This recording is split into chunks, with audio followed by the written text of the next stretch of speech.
ओम प्रिय विद्यार्थियों, सुप्रभात।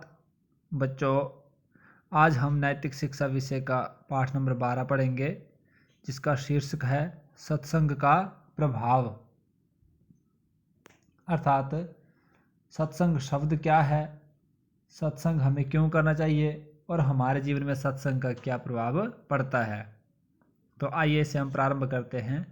महर्षि दयानंद के कर्मठ अनुयायियों में पंडित लेखराम का नाम स्वामी श्रद्धानंद तथा महात्मा हंसराज के समान ही प्रसिद्ध है। बच्चों, अनुयायी होता है उनके अनुसार चलने वाले, उनके बताए हुए नियमों का पालन करने वाले। तो स्वामी दयानंद के कर्मठ अनुयायियों में पंडित लेखराम का नाम जो था श्रद्धानंद और महात्मा हंसराज के समान ही अत्यंत प्रसिद्ध है। वे वैदिक धर्म का प्रचार करते हुए प्रायः सफर ही करते रहते थे। वे क्या करते थे कि वैदिक धर्म का प्रचार करते हुए, आर्य समाज के नियमों का प्रचार करते हुए हमेशा सफर अर्थात यात्रा ही करते रहते थे। इसलिए आर्य मुसाफिर के नाम से मशहूर हुए, इसलिए उनको आर्य मुसाफिर के नाम से भी जाना जाता है। ये प्रश्न प्रायः अधिकांश बार पूछा जा चुका है अतिरिक्त प्रश्नों में कि आर्य मुसाफिर किसे कहा जाता है। ध्यान रखेंगे आप लोग। तो आर्य मुसाफिर के नाम से पंडित लेखराम को कहा जाता है। उनका जीवन बड़ा पवित्र था, इसलिए उनके भाषण का सुनने वालों पर गहरा प्रभाव पड़ता था। उनका जो जीवन था अत्यंत पवित्र और स्वच्छ छवि के थे, इसलिए वो जहाँ पर भी भाषण देते थे वहाँ पर सुनने वाले लोगों के जीवन पर बहुत प्रभाव पड़ता था। आर्य समाज के ये महान विद्वान नेता ग्राम ग्राम में घूमकर प्रचार कर रहे थे। आर्य समाज के ये जो महान विद्वान पंडित लेखराम जो थे, वो ग्राम ग्राम होता है गांव गांव में घूमकर प्रचार प्रसार कर रहे थे।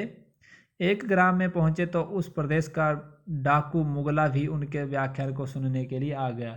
अब एक स्थान पर वो व्याख्यान दे रहे थे, तो वहाँ का प्रसिद्ध डाकू था जिसका नाम मुगला था, वो भी उनका व्याख्यान सुनने के लिए सभा में आ गया।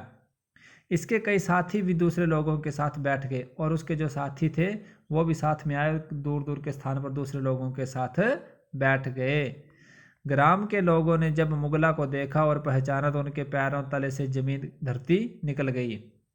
जब गांव के लोगों ने मुगला को पहचाना और देखा तो मानो कि उनके पांव के नीचे से जमीन ही खिसक गई हो। एक एक करके वे उठने लगे और वो एक एक करके क्या करने लगे, उठ करके जाने लगे। पंडित लेखराम जी व्याख्यान दे रहे थे और लोग उठकर जा रहे थे।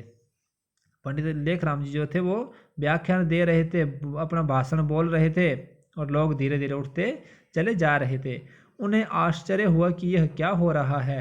धीरे धीरे सभी लोग चले गए। उन्हें यह देख करके हैरानी हुई कि अरे ये क्या हो रहा है। धीरे धीरे सब लोग उठ करके चले गए, केवल मुगला और उसके साथी रह गए। केवल मुगला और उसके साथी ही वहां पर बैठे रहे। पंडित लेखराम जी भाषण देते रहे। वे कर्म के संबंध में बोलते रहे कि जो पंडित लेखराम जो भाषण दे रहे थे उनका भाषण कर्म से संबंधित था। वो क्या कह रहे थे, अवश्यमेव भोक्तव्यम कृतम कर्म शुभाशुभम। अर्थात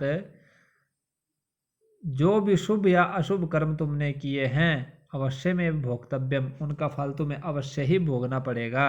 मैं फिर से इस पंक्ति को दोहरा रहा हूँ, अवश्यमेव भोक्तव्यम कृतम कर्म शुभाशुभम। अर्थात जो भी शुभ या अशुभ कर्म तुमने किए हैं उनका फल तुम्हें अवश्य भोगना पड़ेगा।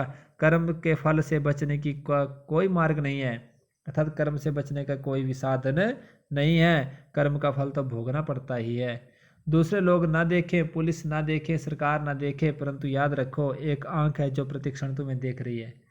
कभी कभी हम गलत कार्य करने से पहले बच्चों ये सोच लेते हैं कि हमें कोई नहीं देख रहा है, लेकिन भले ही हमें कोई भी ना देख रहा हो, दूसरे लोग ना देख रहे हो, भले ही हमें पुलिस भी ना देख रही हो, सरकार भी ना देख रही हो, परंतु यह हमें ध्यान रखना चाहिए कि कोई एक आंख है जो प्रतिक्षण हमें देख रही है, हर पल हमें देख रही है।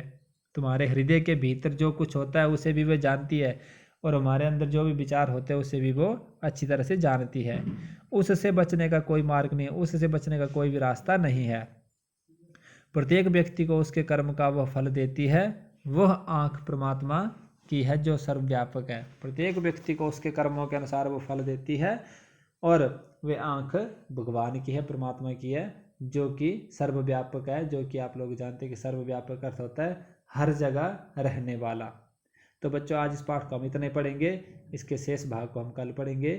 इस पाठ को आप जितना पढ़ाया उतना समझेंगे और आगे हम कल पढ़ेंगे। इति ओम शम।